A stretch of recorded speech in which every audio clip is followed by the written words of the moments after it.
Om Sahana Vavatu Sahanau Bhunaktu Sahaviryam Karvavahai Tejasvinavadhitamastu ma vidvishavahai.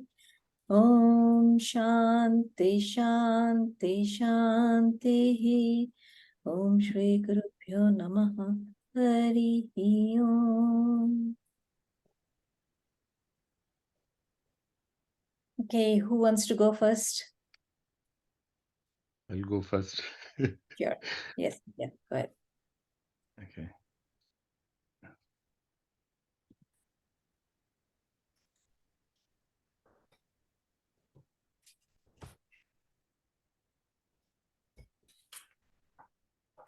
So are you able to see my screen? Yes. Yes. Okay, Hari Om everyone, and I've used the same format that I normally use for summarizing the chapters.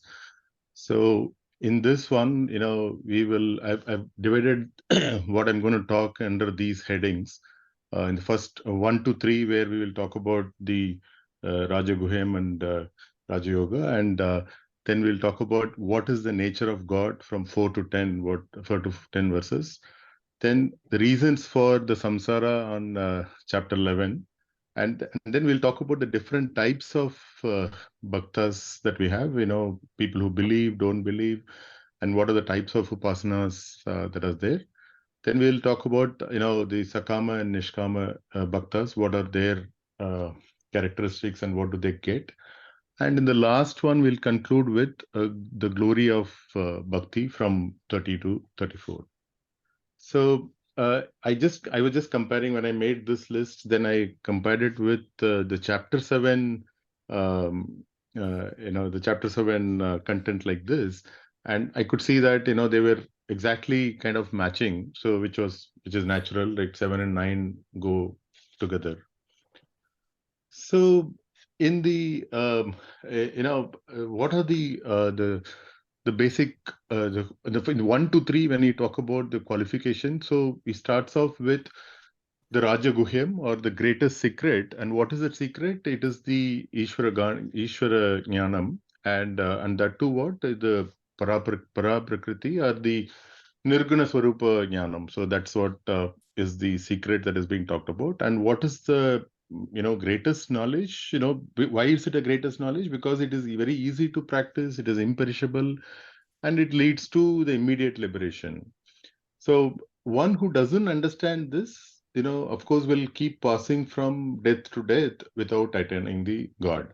So, and then Arjuna, Krishna clearly wants Arjuna that what is the prerequisite for this? So, the prerequisite for the whole thing is the Shraddha, or keeping an open mind till you understand, not rejecting the teaching or the teacher. I think this is a very, very key aspect that is required. Even whatever we do, till the time we understand that, clearly, the subject clearly, we should have a shraddha on both the teaching as well as on the teacher.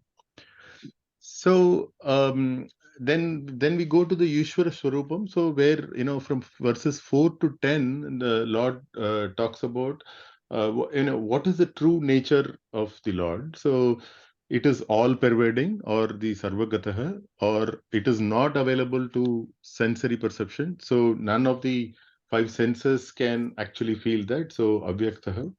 And it is the basis of the unreal world. So Mithya Jagat Adhishtanam. And it accommodates everything without getting sullied by anything, like the Akasha, or the the prism, the glass prism example that we give, any light that passes through that the prism doesn't get sullied, but it just reflects that. So it is completely unattached. And it is the very cause of origination, existence, as well as resolution. So Ishwar Shrishti, Sthiti, and Laya Karnam. So that's what it talks about. And then it's a completely, it's one which does not, it's not the doer. It is neither a doer nor an experiences, only a witness. So these are some of the things that we talked about. And if you remember in chapter 7, we talked about the Lord being the Abhina Nimitta Upadana Karanam, or the one that who is both the material as well as the maker. Then, so in chapters in verse 11, he goes into the samsara part. So why is there so much of suffering in the world? Because there are wrong expectations. And why is there a wrong? What wrong expectations are we talking about? So we're talking about seeking permanence from apara prakriti, or the one which are impermanent.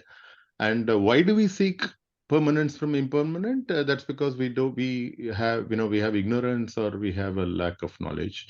And what is this knowledge that we are talking about? We are talking about the Ishvara Jnanam. And within the Ishvara Jnanam, what are we referring to? We are talking about the higher Ishvara, or the Nirguna Ishvara Jnanam. So then from verses 12 to 19, we talk about, Bhagavan talks about the various types of believers, or the bhaktas. So it starts off with those who don't believe, saying that some people who do not believe in scriptures nor in established traditions. So they kind of they get into the evil ways, and directed by their instincts and waste their life. And he compares those people to Rakshasas and Asuras. And you know then we talk about people who have done punyam. They come to Lord through the bhakti. And depending on where you are there in the journey, you may go through, you may have an ekarupa bhakti. I may have one personal God, or I may have, I see God in everything. And finally, the arupa, or the formless God, that I become a devotee to.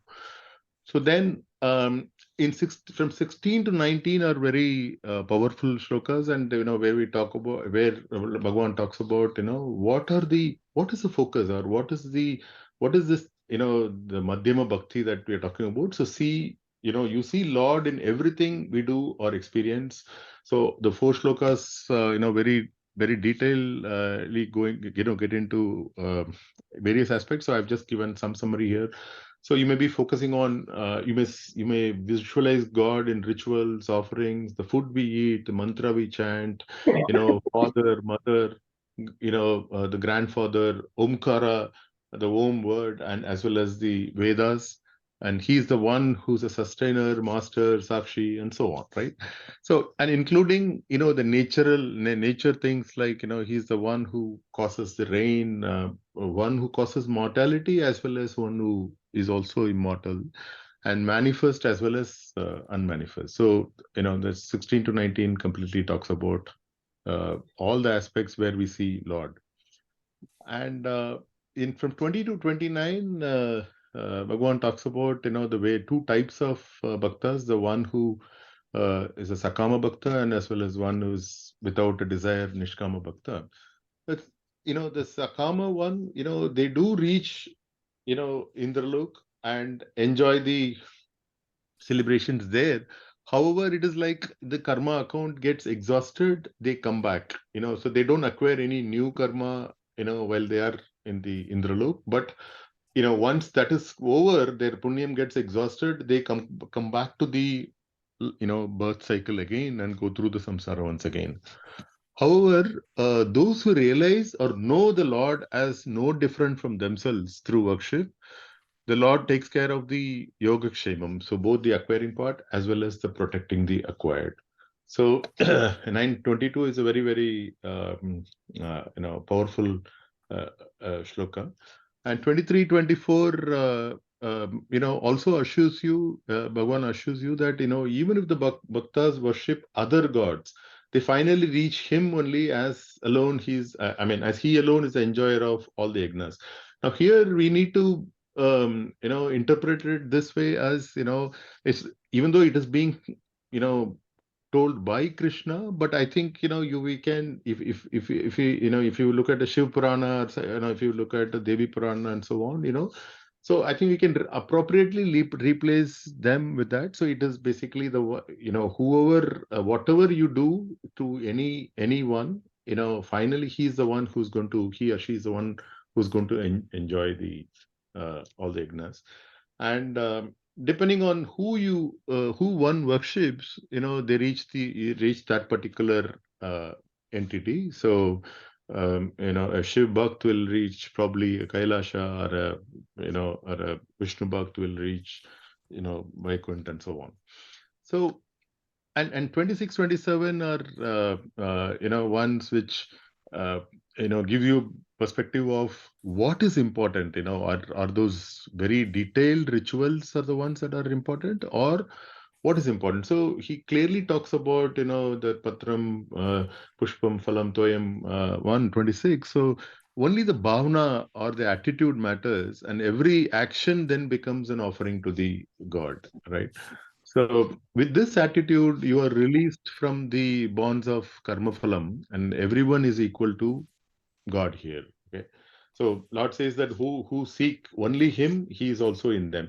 So I think here, if you look at this 9:20 to 29, if you ask whatever you ask, you're going to get it. So I think we need to be very careful in what we are asking, I think. So coming to the last section, the glory of bhakta. So one who worships God without any goal, any other goal, is a saint. Regardless of omissions and commissions. So it doesn't matter, uh, as long as you are worshipping God Lord as the only goal. Then the other things you may miss out doing as a ritual and so on. It doesn't really matter. And regardless of the ups and downs which are due to the prarabdha, such a noble person will never fall in spirituality. And this is like a promise that he makes to everyone. I believe there are only two places where he makes such a promise, and this is one such case. And in Bhagavad Gita. So even, and in 32, 33, he talks about, people who are born with certain disadvantages or handicaps. They can also attain spiritual goal once they seek refuge in the Lord. So it's a little controversial one. Of course, he refers to women, Vaishyas and Shudras, but I think a cursory reading may seem very controversial, but if you really understand, when you say the principle behind a woman or a Vaishya, the Sri Tattvam, or a Vaishya Tattva, or or the Shudratvam, so that is what is being referred to. So why do we say Sri Tattvam? Because it is people who are emotional. It doesn't matter which gender you are, but people who are very emotional and who may have attachment to, who will be who are prone to having bondage, so that is associated under the women category. People who look at profit in everything that they do, that is being looked at as the Vaishyas. And people who are prone to laziness and sloth and slumber, so they are being referred as Shudra here. So it has got nothing to do with the Varna or any other things. And the last one, very nicely talks about what are the characteristics of a bhakta and his lifestyle. So, Manmana Bhava, which is one who's fixed the mind on me, Mad Bhakta Bhava, one who is having the completely undivided devotion or love towards me, one who has made Lord as a supreme goal, and one who has converted every one of his actions into worship of the God. Uh, uh, and one who has surrendered to me fully, namaskaramam. I think these are the ones that very nicely talks about what are what the the bhakta, that type of a bhakta who has completely given up and having the completely focused on God. What are his characteristics? So uh, I'll end up this one with, the thing that both the free will as well as the Ishvara Anugraha, or both are important, and there should be a balance, and both should go hand in hand. So I think, if you refer to the chapter 2, the one that is very close to many of us, which is the, the Ishwararpanam as well as the Prasada Bhakti, you know, so these are the two things that will have to be on the back of the mind always. So, yeah, so that's it. Hari Om. Thank you. Awesome, Sakuba. Awesome. Great Excellent presentation. job. You stuck to, you were at 14 minutes. I ran a timer. I overshoot. I put a timer for 12 minutes, so but I still overshoot. Yeah. Good one. Excellent, excellent, Sakuba. Very nice. Sorry, Fantastic. very nice. Beautifully. Fantastic. Any questions for Beautiful. Sakuba?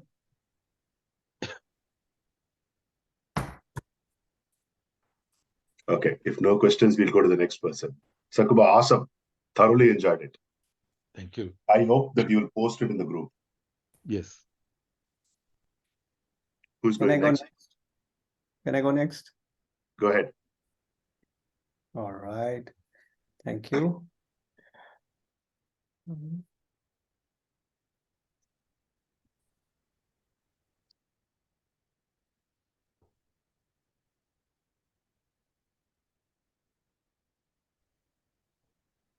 Okay.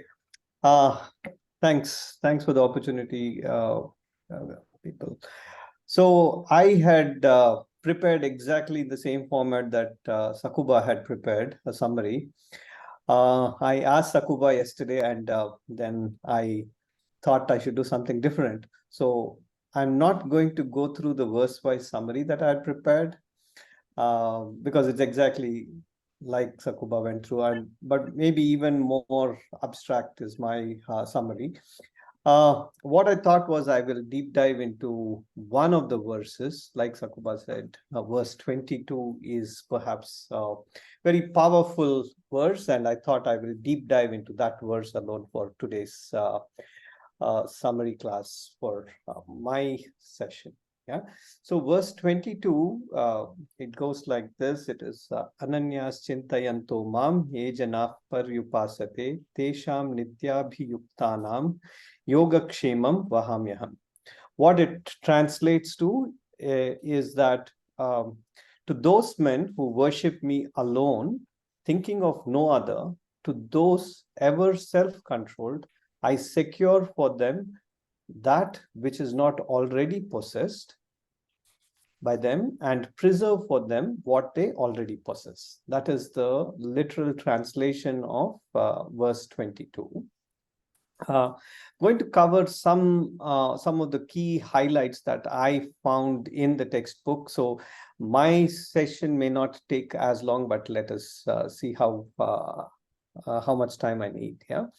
So what this essentially means is that those who with a single pointed mind meditate upon the Lord, right, as the one and only reality. So this goes from the Aneka Rupa Bhakti to the Arupa Bhakti. Arupa is, the formless, Avyakta Rupam. The third stage from the Madhyama Bhakti to the Upasana Bhakti. So this one, it goes to, when you meditate upon the Lord in the Parashakti, as a Parashakti form, right? To them, Krishna promises that, ever self-controlled, I bring yoga and kshema, meaning more and more spiritual vigor, and the final experience of beatitude, which is kshema, which is liberation resulting from fulfilled yoga. Right? This is the ultimate secret that this entire chapter talks about, right? This is Raja Yoga, Raja Guhyam, right? So Guhyam is the secret. And in my opinion, this is the ultimate secret, that if you with a single pointed mind, meditate upon him, right, which is the one and only reality, then both yoga and kshema are yours. Yeah. So a little more on the thoughts from a single pointed mind must flow steadily in full inspiration, enthusiasm, and vigor towards the determined goal which the individual has chosen for himself in life. Yeah. Swami C actually goes into an explanation of some of the drawbacks in our approach, right? Because sometimes our goals keep changing, and when our goals keep changing, there is no full focus, and we are always chasing goals. But when you determine what your goal is, and then, with a single pointed mind, you put all your effort into fulfilling of that goal, yeah, then that is perhaps the solution to the entire achieving of your liberation as well. Yeah. Swami C also talks about, also talk about three main secret factors for success. Yeah. One of them is consistency of willing and thinking. Like I said, right? Have your goal fixed and consistently think about that goal, and your thoughts will result into actions, and having a consistent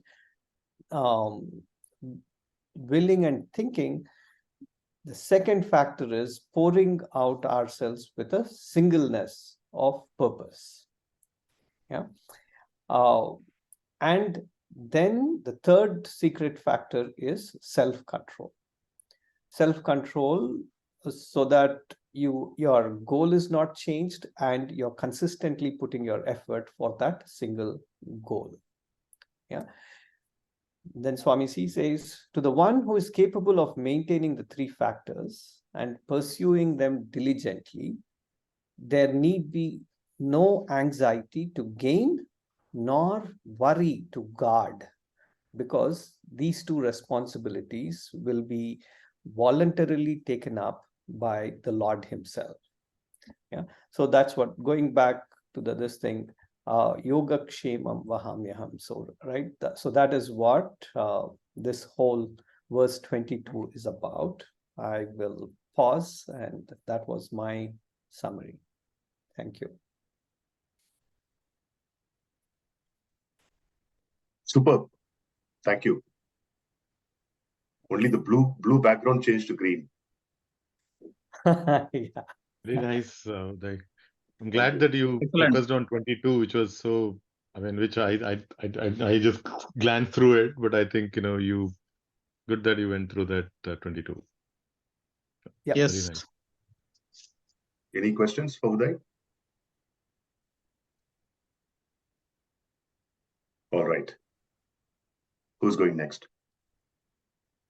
Can I go? But I've not made a presentation. But I just want to, give a glimpse of, some aha moments which came up from chapter Yeah. 9. The presentation was okay? not a format at all. You can go whichever way that you want. Okay. Hari Om to all, everyone. In fact, I was not keeping well. I was trying to make a presentation, but unfortunately, I could not make it. But to me, chapter 9 was the biggest eye opener in the entire Bhagavad Gita session. To start. I actually, got into Bhagavad Gita from chapter 4, where through chapter 4 he introduces Ishvara through the avataram. So that is how first time Arjuna comes to know that that Krishna is not a mortal figure, but he is actually a immortal figure, and he has been teaching this Bhagavad Gita from time immemorial. And slowly, it gets connected to chapter 7, where he says that, this avataram or this Ishvara is the creator of the entire world. The Srishti, Stisti, and Laya, entire thing is created. Parapakati, Aparapakati, he also talks about that. And also he talks about the the nimitta karanam and the upadara karanam. So he starts on the the potter, where there is a potter, there is a clay to make a pot. But in case of this creation, the potter and the upadara karanam, the material is both myself. So the creation and the creator are the same. So the entire world has been created by me only, and with my own resources. So this is the chapter 7. in chapter 9, he discloses that it is not just, the God is different from you. The entire world itself is God. And I think Sakuba and Uday very beautifully, put it that the entire creation, whatever you see is God. You are God. Whatever you see around you is God, and everything is God. So that is where, the chapter 9 says, the entire universe along with you, the universe, the God, everything is one, and whoever you see is God. So that is why, he brings the perspective of the entire world is actually made by God, and God is there everywhere. So this is a kind of, transition he has brought from chapter 4 to chapter 7 to chapter 9. So that was my perspective. And chapter 9 being right in the center of Bhagavad Gita, two major things, which actually hit me was the Nishkama Bhakti and the Sagama Bhakti. So in fact, I was doing a lot of prayers. I do my daily prayers, and I was always having this little guilt that am I doing my prayers properly. So this is when it actually hit me that there are two kinds of prayers which can be done, which is the Sagama Bhakti and the Nishkama Bhakti. And the Nishkama Bhakti can be as simple as what Sakuba said. You can just offer a flower, you can just offer water, you can just offer whatever you have, but the intent of your bhakti should be totally different. You should not pray for yourself, but you should give the entire thing to God. So this is where a small mantra which I used to recite every day also took a turn. So we used to have this mantra, na Mamopata Samasta Dudita Setwara Sri Parameshwara Priyatatam, which we say, everything we offer to the Lord, and then we keep asking, one by one, what is required for us. So here, actually Swami P gave me the transition. He said, no, don't use your regular mantra. Once you say Mamopartha Samasta Durita Shetvara Sri Parameshwara Pritartham, just say Jnana Vairagya Siddhyartham Avidyam Karishye. You have to just end, your prayer with Jnana Vairagyam. Please give me the Vairagyam to improve my knowledge. Avidyam Karishye, through knowledge, so that I attain this knowledge and I attain this awareness. So this is my aha moment where I changed my prayer to the regular prayer to what was given to me as a Diksha by Swami P. So this is one of the biggest aha moment. And every day, I just pray for Jnana Vairagya Siddhyatam Avidyam Karishye. That is all. So that is one aha moment for me. And the second, aha moment was I was reciting this Vishnu Sahasranamam for so many, years, maybe 3 years now. And in fact, Sakuba was pointing to it, and Uday pointed this Ananya Chinta Entomam. I was just saying it as a regular thing. Na? Ananya Chinta Entomam Edana Prayutmane Tesham Nitya Abhiyuktanam Yoga Kemam Ahamyam. I never knew this, mantra was so powerful, and it has been picked up from the Bhagavad Gita. So when I got into 9.22, it was so beautiful that because I already knew the mantra, because I was bhayating Vishnu Sahasranamam for many years. In fact, I can recite the entire Vishnu Sahasranamam without looking at the Sahasranamam at all. And this particular mantra hit me so hard. And when Swami P was explaining, saying that you offer everything to God, the God will take the entire course of your life. It kind of hit me that all along, we have been trying to look at something else. All we have to look at is only, what God is going to offer. So this was the second, aha moment for me. And whenever I, recite this Ananya Chintamam as a part of my Vishnu Sahasranamam recital also, I keep thinking, please, I offer everything to God and let God take my course. And total Sarnagadi is the path which is now required. And slowly, I'm getting tuned to that kind of Sarnagadi also. This is number 2. And number 3 is, of course, once he is very particular about going to a guru, and then getting the entire knowledge through guru up to chapter 6, which means that he says you have to attain the guru. Only the guru can give you the knowledge. But in chapter 9, he also gives equal emphasis to bhakti also. He says, like Sakuba was saying, even you can choose the bhakti marga and then you can use the Sarnagadi marga. And it is so simple and so easy. Even a very ordinary person can use this particular path to achieve, to achieve the entire Sarnagadi, or also come from Sarnagadi to the entire Jnana Yoga. So these are, some things which I wanted to just, just share to this group. And the last thing which I wanted to, really say was in the chapter 8, he was always saying, you think of God, you can get the Krama Mukti, and you can go to the Brahma Lok, and then again in the Brahma Lok, you got to do this, Karma Palan only. But when you understand this Raja Yoga and Raja Guhyam, which is a secret and which is very simple also, you can get Mukti right here now. So which means that the only practice is required, and once you perfect your practice, like Uday was saying, once you perfect your practice, it is not at all difficult to achieve your moksha right here now, which is called the Viheda Mukti. So I think these are some of the points which touched me when I touched chapter 9, or when I started reading chapter 9. So thank you very much for the patient hearing. So this is what I thought I will give today as a small glimpse of my understanding. And of course, I will make a presentation for the next chapters. Thank you. Thank you. That's awesome. One question, Srini. Why Yes. does bhakti negate the guru? You are saying it's an alternative that perhaps or does not require the guru. And I'm asking, why is that so? Bhakti doesn't negate the girl. Bhakti is for everybody. Yes, right? But again, I think when we talk about the final leap or the final recognition, it's still, to me anyway, the guru who supplies that. Yes. If I can ask the question again, Rick, maybe the way you are asking is, you are looking at a person as a guru.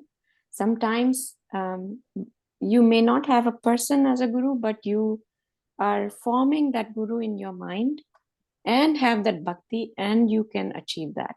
So maybe that's the difference between your, a Rupa Guru to a Rupa Guru, the guru that you can't actually visualize, but in your mind you're visualizing.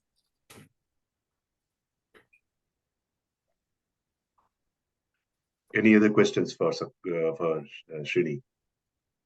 Hey, yeah. Peter, you said Yes. in your prayer you added Jnana Vairagya Siddhartham. Jnana Vairagya Siddhartham, that part I understood. Then the second one was what? Avidyam Karishe. What was Avidyam? Avidyam Karishe means through knowledge. Vidya, na? Avidyam. Avidyam is opposite of knowledge, I thought, isn't it, Guntax? No? I don't know that much Sanskrit, but I think Okay. it's probably a past tense of learning Vidya. Okay, so Okay. Oh, okay. Abhavatan is probably the past tense, so I'm not 100% sure. I don't want to, but you're right. Good question. Maybe Srini, you should check that thing out, Sanskrit, how the pronunciation is. Yeah. Okay, sure. Yeah, because avidyam is normally ignorance. If vidya is knowledge, then avidyam is ignorance. But I don't know. I'm not. No, but the No. suffix comes for verbs, and it denotes past tense. Okay. Okay. Okay. So I don't know how No, it is being used in that sentence, though. Yeah, Got I it. will check, Uday. Maybe Avidyam Karishe also, to crush my ignorance. I should understand what is that Karishe also. Okay, Yes. you crush my ignorance. Jnana Vairagya Siddhartham. Give me the jnanam to crush my ignorance. I will again check, because So Srini, and if you do check and do let us know also, about what you learned from the whole shloka meaning. okay, I'm also sure. eager to know that. Yeah, sure. I will check that out. Yeah. I will check that out. Good question, Uday. Anything else? I'll Okay. go next. Yeah, Rick, before you go, can I just make one comment? So, last week, Kishore and I, we were generally talking, and one of the questions that came up in that conversation was, are we getting too theoretical in our discussions in Gita? How are we actually implementing this in our life? And I think, Srini, your talk today was an amazing talk for me personally, because you actually brought the quote-unquote, the 9 chapters of quote-unquote theory, I'm again for using the words quote-unquote here, into practical life. You showed us exactly how you're using, those things in your life, and how is it that making a change for you? So it may not look like, it may not look any physical change, but it's a huge change. We recognize that. Thank you so much. Yes. Yeah. Thank you. Thank you. Yeah, awesome. Rick, over to you. And to what you have said, Rajesh, ditto.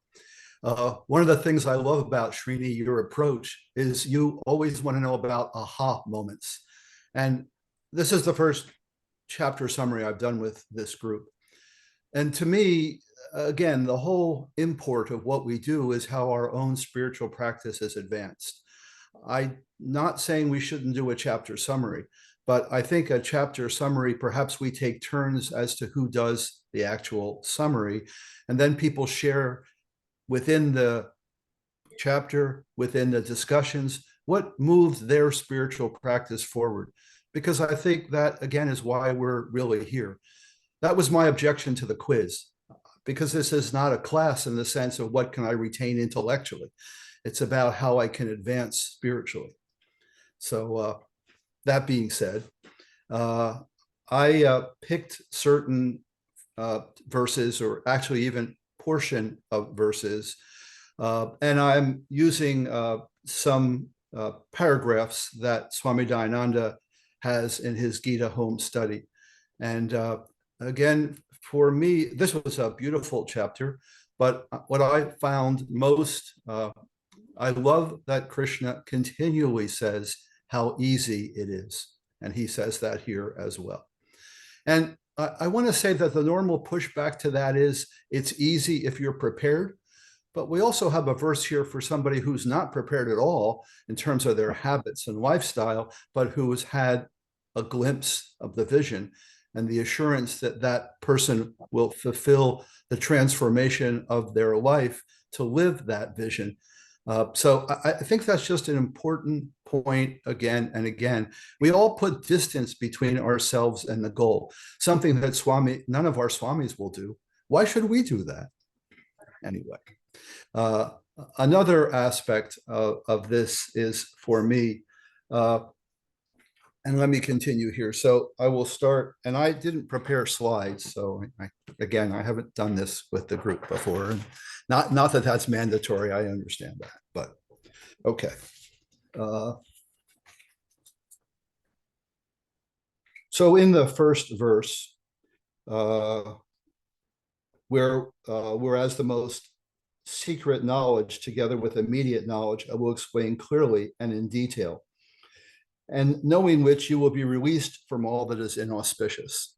Again, this is not a future promise. This is listen, shravana, mananam, nidyasanam, and maybe all simultaneously. Okay.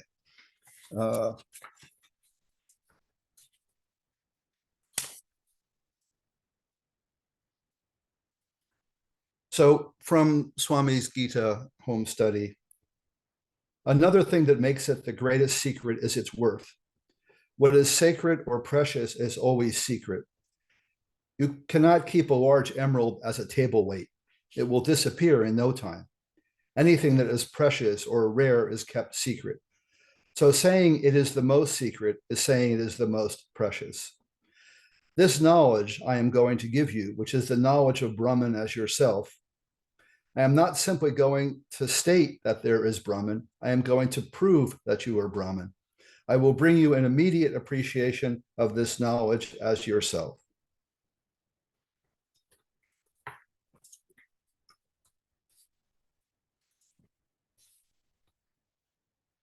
And then in the, this is the next chapter, the next verse, I believe. And the last portion of the verse, the second portion, is easy to accomplish and imperishable. I have a theme here. And again, this is for me always to take to heart and remind myself, and as an offering to everyone as well, at least my take on the exposure we're having and sharing to the Gita.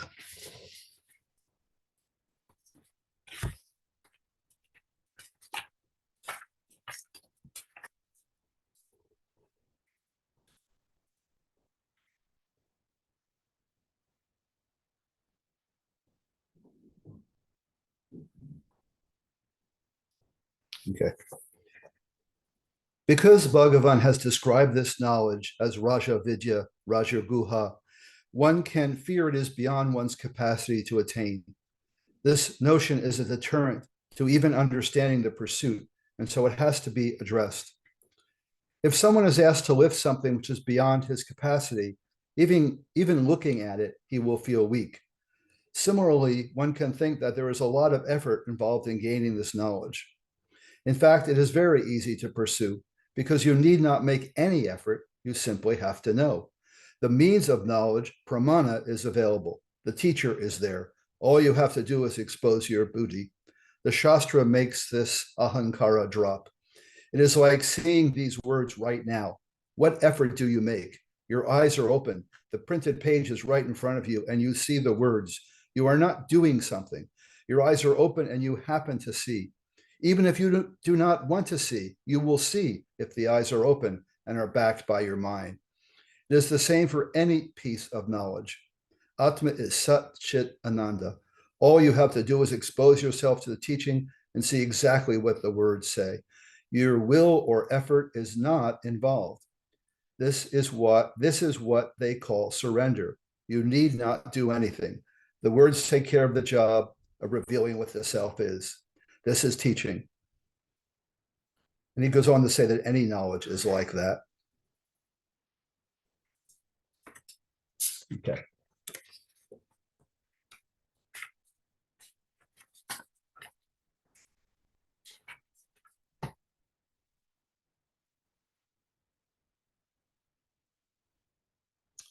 So then we have the portion where Krishna says he's everything and then he's nothing. And it's always a bit of a mind twister, you know. And to me, it's always good to reflect on this because this is the essence of there's, you know, who am I? What is the nature of the world? And seeing them as the same, of course, is knowing the Lord. And this is a vital part of this chapter. So all beings have their being in me, and I am not based in them.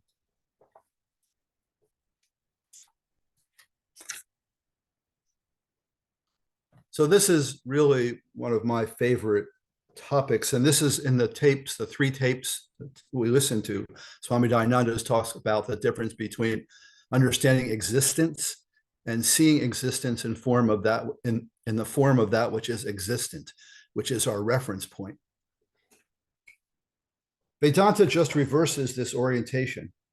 In fact, it's the whole intent is only to dismiss this orientation.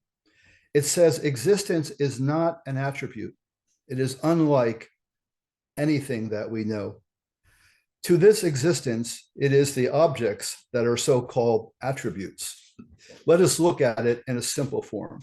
Suppose I say this is a gold chain. Here the gold becomes the attribute, the chain, the substantive. This is not a mere linguistic orientation. It reflects an orientation in my vision, my way of looking at the world and myself. It means I see myself as a mortal being who is existent now, subject to aging, to time, and is going to be destroyed. All these are involved in this simple statement. In Vedanta, we reverse this vision. I'll tell you how. If you say gold chain, chain has the status of substantive, and the gold an attribute. Do you, to the existent chain, add some gold? If you do, it is gold-plated chain, not a gold chain. I'm talking of a gold chain. In fact, all that is there is gold. Chain is purely nama rupa. This is an entirely different vision. The gold becomes existent, satya, and the chain becomes nama rupa, seemingly added to gold. Why seemingly? Any real addition should bring an addition to the gold. But here I find the chain's appearance does not bring any addition or change to the gold. The gold substance, the swarupa, its weight, and other properties remain the same. Even with the appearance of the chain, the gold retains its own nature. Often when Swamiji would also talk about pot and clay, which is the same, he would say the pot has no weight. And that was a mind twister to say, the pot is only nama rupa. The weight is the clay. The properties are the clay. Even with the appearance of the chain, the gold retains its nature. So we say the appearance of the chain is a kind of addition, a seeming creation. We cannot totally deny a creation because we see the chain. Even so, it is only a seeming creation because there is no beginning of a substantive. The gold has been, the gold is, and the gold will be. There is no real chain at all. It is nothing but an incidental nama rupa attributed to the gold. Therefore, it is a sort of addition to the gold. If the gold could talk, it would say, all these golden ornaments, the gold chain, the gold bangles, gold ring, gold nose ring, gold ring, all of them have their being in me. The existence of the chain is entirely dependent upon the gold. Therefore, the Vedantic language, we will not say gold chain, but chainy gold. I have to completely change my language just to express my vision. It is not really the language we have to change, but our vision. When I say gold chain, I always know what I am saying is that the chain is gold. Similarly, if we say this entire creation is Ishvara, it means the creation is the attribute. Ishvara is the substantive, the vastu. Paramatma is Satya, and the entire creation is nothing but Nama Rupa. Therefore, all beings are in that existence, which is I, Atma. Sarva Bhutani includes my body, my senses, all that I know, my ahankara, and even ignorance. Ignorance is. This is Atma, awareness. The thought is, the knower is, seer is, hearer is, thinker is, thinking is, the thought is, emotion is. Anything that you say that is Atma. And that is, which is qualified by whatever you say, is itself unqualified. This is Atma. And that was a very strong point in the tapes we listened to with Swamiji. Again, what is really the nature of existence? And beautifully said, of course. Okay. Awesome. Thank you, Rick. And if I have to Excellent. just summarize Excellent, what you said, that was pure gold. And the only thing I would add to that is, to me, this throws me back in my own lap, because obviously our daily life is one of a limited entity, but the one who knows the entity, that has to be the focus always and forever. And the more my focus is there, the more the waking dream is just that. Yeah. You know, as you were making the presentation, I actually had to go back and look up the definitions of the word attribute and substantive. Only then I was able to understand what you were saying. Thank you. It was awesome. Yeah, it was awesome, Also, Rick. The gold chain, you know, the gold being just an attribute, that was really, that hit home the point that we're talking about, you know, gold being incidental, just as an adjective to the gold chain, rather than it is actually gold itself, right? So that kind of hit hard. Thanks. Any questions for Rick? Yeah, it is a question, but it's more of a clarification. On one side, we are saying, can you people hear me? I can hear you, but a little muffled. It may be at my end, but yeah, now better. Yeah, okay. See, on one side, when Srinivasan was giving a lecture, we are saying that Srini was mentioning that all things are within me, but I am not in them. Okay. When we are discussing this, it was told that all beings are in me, but I am not in them. But here we are talking everything is gold and gold. That means everything is one. So how do you understand this?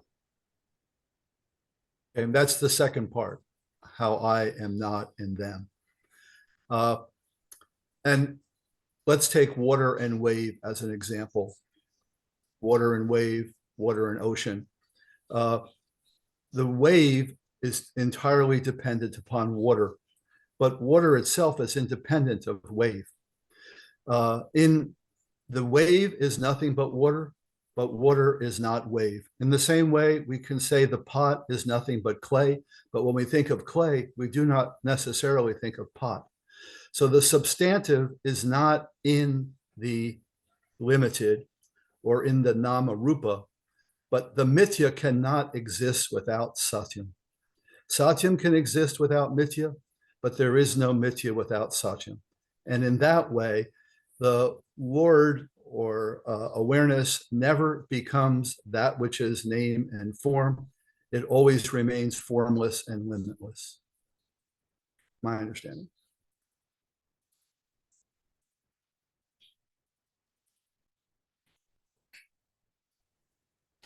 I Any just other wanted to questions? add what Rick said. I think when we give examples like this, the clay pot and waves and water and ocean, we get stuck with that entity, or gold or ornaments. But I think the larger part is what they're trying to say is, take out the mind from that particular fixated thing, which is small, and go into what Purnatvam is, right? So I think when we talk about, when Mahesh asked that question of, how Srini said, I am in and I'm not.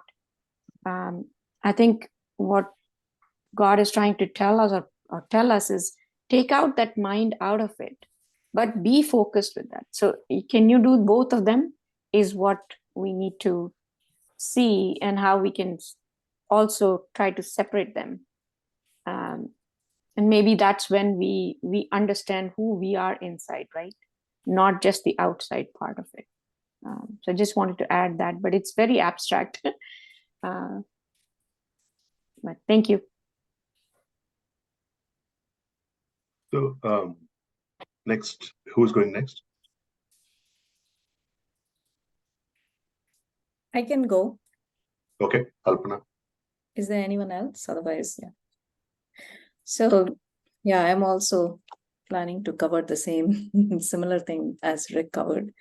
So, I think to start with, first one, most of the points are covered, but maybe it's a repetition, but just to recap as well. So, Guhyatamam means it's a secret, and whatever is secret, it's also used in terms of it is subtler than everything else. So it's also used in that aspect. The other thing is that it's a secret, but it is also an open secret, as Vivekananda used to call it, that it's a secret, but once you know it, then you know I always knew it. So it's a secret in a sense that we are unaware of it, but once you know, that's why it is the most secretive thing, which is the most open thing, and yet not known. So that point of secretiveness is quite interesting in this chapter. The other thing is why it is a secret is it shouldn't be told unless asked. And I think a few of us, I am pretty, I need to be blamed for it as well. We try telling it to people without being asked, and then it's very hard to understand it. So it is supposed to be kept secret unless asked. So even Krishna did not reveal it to Arjun until he asked that I want to know about it. So in that sense, again, it is secret. And again, it is the king of all knowledge, because knowing it, you know everything.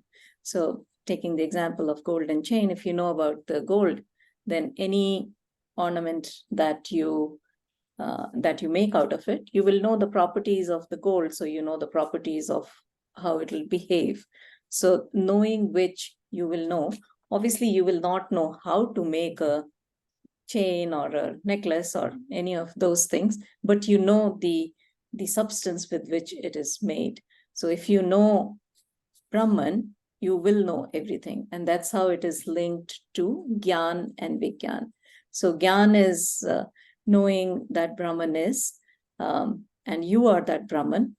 And Vigyan part is to know that everything that we see around is Brahman, because Brahman doesn't leave any space for anything else to exist. So everything is Brahman. It is an appearance.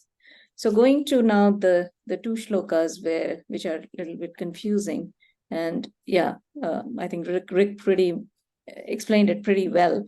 But just to recap, so if you take the example of a pot and a clay, so the first understanding is that there is a pot and it is made up of something called clay.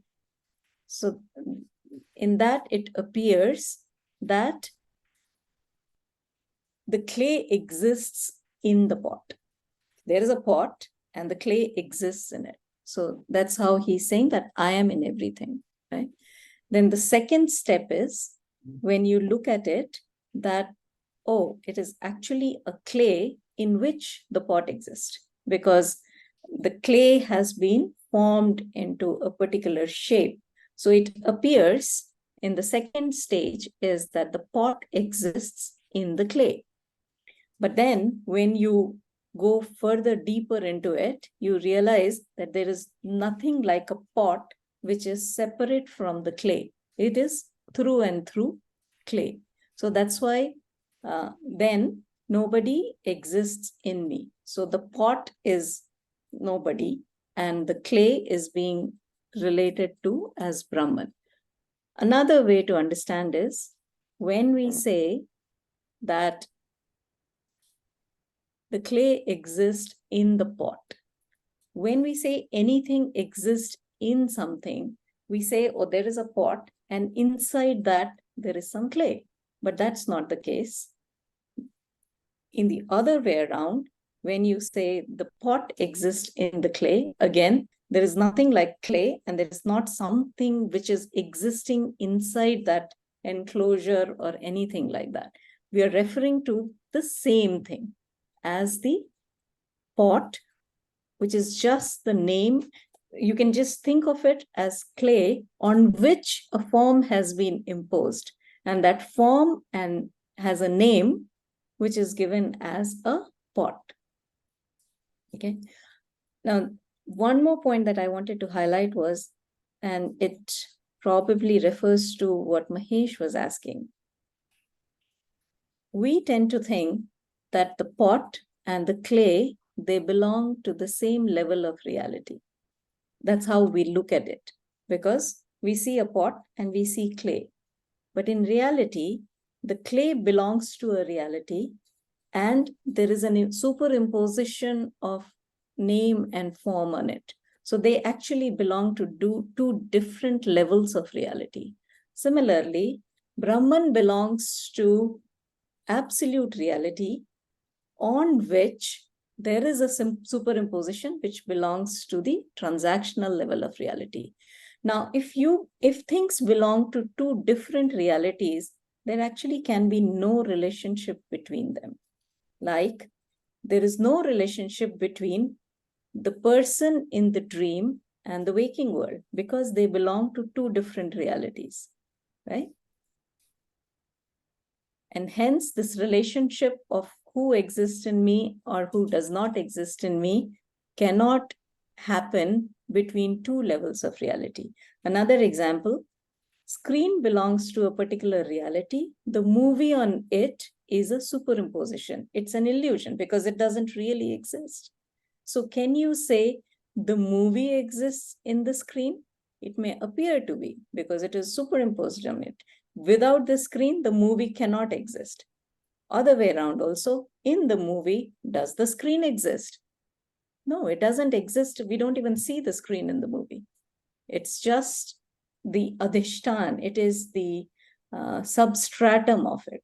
But they both belong to two different levels of reality, and hence there is no relationship. There's no substantial relationship between two of them. The only relationship is that the screen exists to make the movie possible. But the screen can exist without the movie or with the movie. But the movie cannot exist without the screen. So this is what it is trying to explain here, that they belong to two different levels of reality. And that reality is what we are, Ishwar is, or anybody else.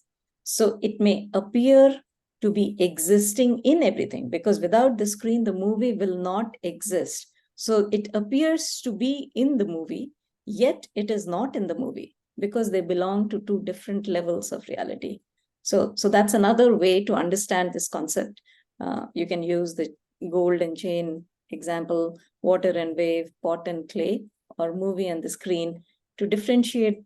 I think to me, it made more sense when I looked at it from two different levels of reality, and how they cannot exist in each other, yet without the absolute reality, the transactional reality cannot exist at all. So those were my aha moments. Awesome. Any questions for Alpana? Thank you, Alpana. Alpana, in the similar context, there was also this explanation that all the clay is not in the spot. Correct. Right? Therefore, you cannot say that clay is in the pot, but Correct. right? That is also one of the... That's also, when we were discussing this, we had discussed that logic as well, that you cannot say clay is in the pot, because there is a lot of clay which is outside of well. the pot Not as well. all. Yes. All of it. Yeah. All of it. Yeah. Correct. You can use that logic as well. So. But this is really very, very confusing. These two verses, one it says... Actually, how many ever times I understand it, the next time I read, I again go bonkers, you know, how can it be so contradictory? But yeah, it's amazing. Yes. So in the beginning, yeah, we are all happy to know that God exists in all of us. So, it's a great way to operate in life. God is in us. So, we should be doing good things. So it is a great way as a starting point. And then to think, so that's where he says, I exist in everyone, but they don't exist in me. And then you begin to see that the example that you were giving, little people cannot exist. No, sorry, I lost my train of thoughts. So the second step is when we realize that we are in God, so we don't have independent identity. We are just instruments through which God is making us do certain things. So that's a way we make progress, that Ishvara Param Buddhi and the Prasad Buddhi, you can do a Nishkam Karma. But eventually we have to come to a point that we all are that reality on which everything else is superimposed. But it cannot exist independent of that. So those are some of the practical applications of understanding this. So, Alpana, in a way, as you and Rick were talking with your summaries, right? It was two things struck me, and I just want to share this here. First was this open secret, right? I always remember this story. I do not know why I remember this story of this person, taking a wheelbarrow of hay every day out from a factory, and then going through the security guards and then going off. And the security guards will poke their stick inside that wheelbarrow of hay to realize that he's just taking hay out. So okay, he's taking trash out, and they let him go.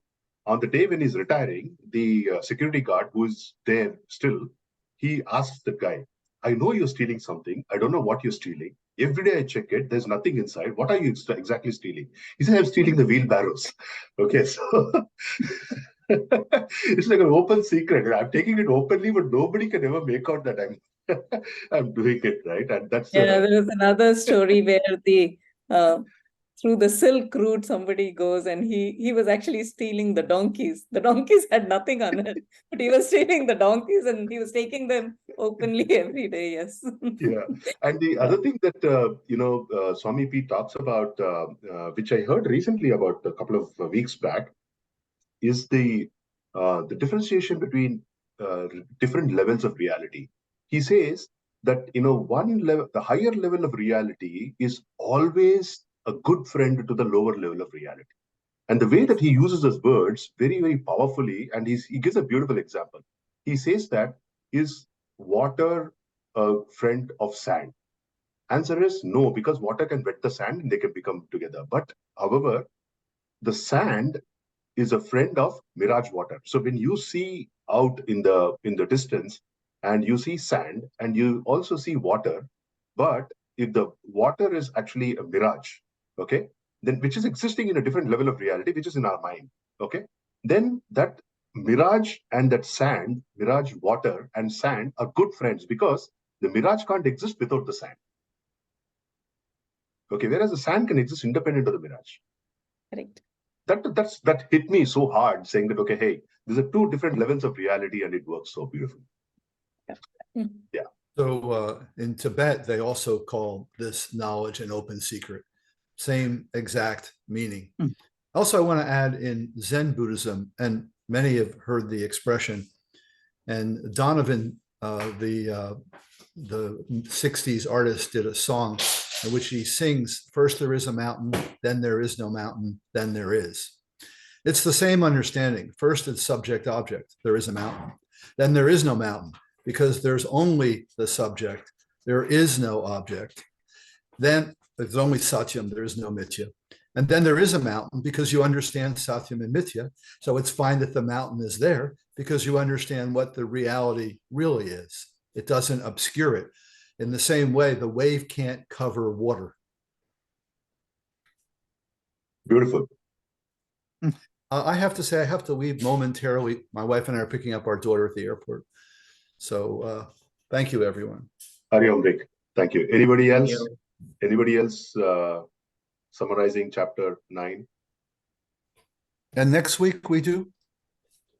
I will post on the group. We'll Thank figure you. it out. Yeah. Thank you. So, just not a summary, but I don't know if others have summaries, and I will hold off. But it's more of a. Let's just check. Let's just check if anybody else is summarizing. Ajay, Mahesh, Vidya.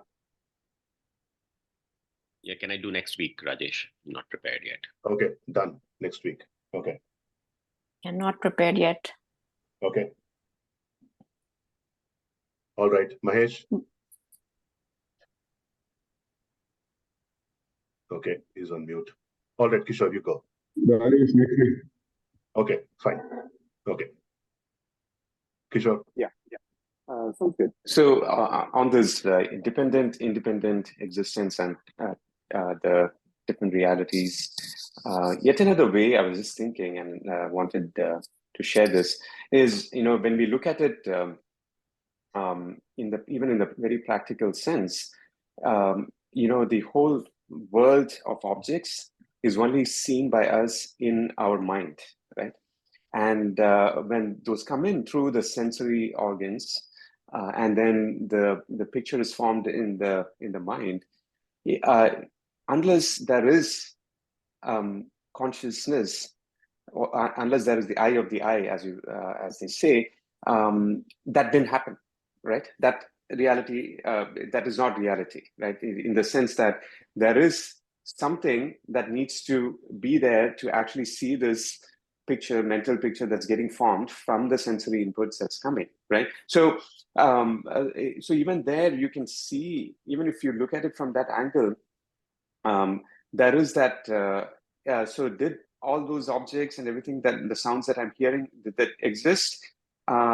Yes, with an asterisk, but in a different plane compared to the ultimate reality. So, which is in the nature of consciousness. So, what I mean by that is, like, without consciousness, that didn't happen. So there is a dependency on consciousness being there, awareness being there, for that reality to have happened, right? So it has a dependent existence on the conscious awareness. So that is yet another way in which I understand it, in a little bit more practical sense, in terms of how we experience the world. The world is formed in our inner world, right? In a sense, We cannot dismiss it because there is the apparent reality. It's there. We experience it. But without that awareness, it did not happen, right? Because there's so many sounds and so many waves that's happening around here. We don't see it. We don't hear it because we are not able to either sense it, or we didn't have awareness of it at that time. So it didn't happen as far as we are concerned. But then, so there is a dependent part of it, but the awareness itself remains, right? So as an independent existence. So that's yet another angle to it, along with all the other analogies. Good one. Awesome. Anyone else? Anything? A little bit. I just want. Go ahead. Go ahead. Alpana. Go ahead. Go ahead. No, mine is not. No, a my minor. discussion is not on this. So No, why no, mine don't is a you minor point, even irrelevant. So go ahead. Go ahead. finish minor point, because this might take a different turn. So, okay, it uses the example of Akash, and that's another very interesting example to use, because there are three types of Akash that are there. So one is Mahakash, that is the physical space that we see. The second one is actually Chittakash, which is where the mind exists, because mind doesn't exist in the physical plane. So it is at the subtle level, in the subtle body level, the Akash where that mind exists. Because Akash is which accommodates anything. So whatever, you can't call it physical space, but the subtle space which accommodates the mind, that is known as the Chittakash. And the third one is actually Chidakash. And Chidakash is the Brahman, which is making all of this possible. So that Brahman is accommodating the entire universe that we see, and that is known as Chidakash. So the Akash itself is not impacted by anything. It's not impacted by dirty wind or dirty water or anything else. Then the even subtler levels, the Chittakash or even Chidakash, they can never be touched. So another way to understand that, who we really are cannot be touched by anything. The Mahakash itself cannot be touched. So I just wanted to share that.